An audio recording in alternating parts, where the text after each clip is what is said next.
کرمان کے بادشاہ حضرت مظفر کرمان شاہی تھے، جو کہ اپنے وقت کے کبائر اولیاء اللہ میں سے تھے، اور بادشاہ وقت کی رات بھی اللہ کی عبادت میں گزرتی، دن مخلوق خدا کی خدمت کرتے ہوئے گزر جاتا۔ ان کی ایک صاحبزادی تھی جس سے انہیں بہت محبت تھی، اور اپنی بیٹی کی تربیت خالص دینی انداز میں کی۔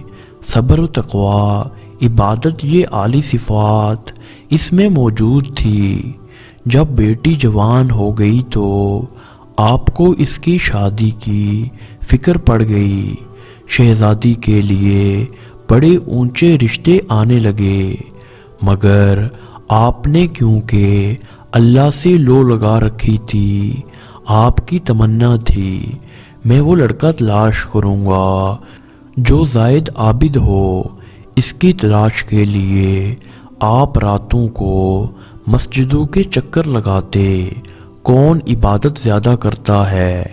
ایک رات آپ شہر سے باہر ایک ویران مسجد میں پہنچے، وہاں دیکھا ایک نوجوان عبادت میں مصروف ہے، اور اس کے وجود پر کپ کپی طاری ہے اور آنکھیں آنسوؤں سے تر ہیں۔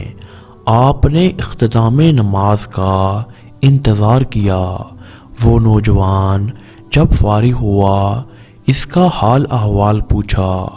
وہ کہنے لگا، غریب ہوں، ایک کمرہ ہے، آدھا گر چکا ہے، آدھا باقی ہے۔ آپ نے پوچھا، شادی ہو گئی ہے؟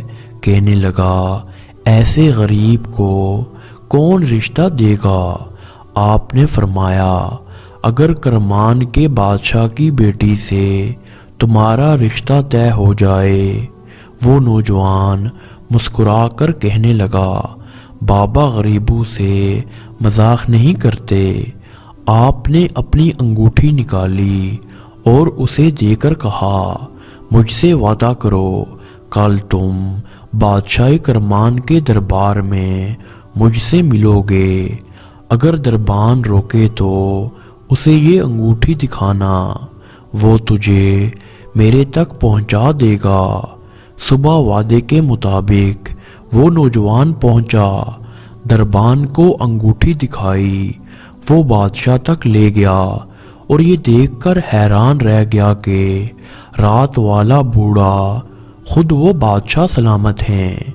بادشاہ نے اسی وقت قاضی کو بلوا کر نکاح پڑھوا کر انہی کپڑوں میں اپنی بیٹی کو رخصت کر دیا۔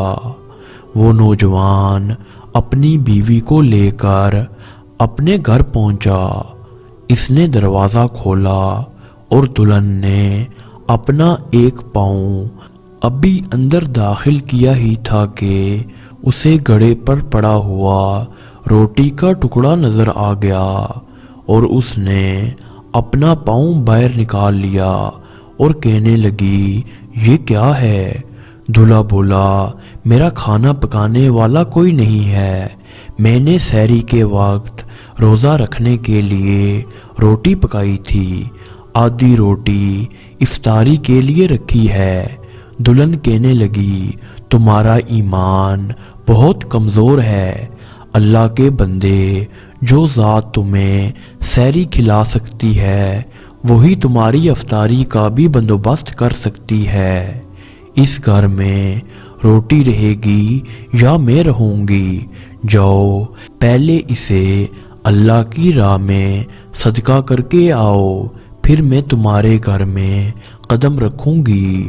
اللہ ہمیں صبر و شکر کی دولت سے مالا مال کر دے، ہمارے گھروں میں برکتیں اور رحمتیں نازل کرے، آمین۔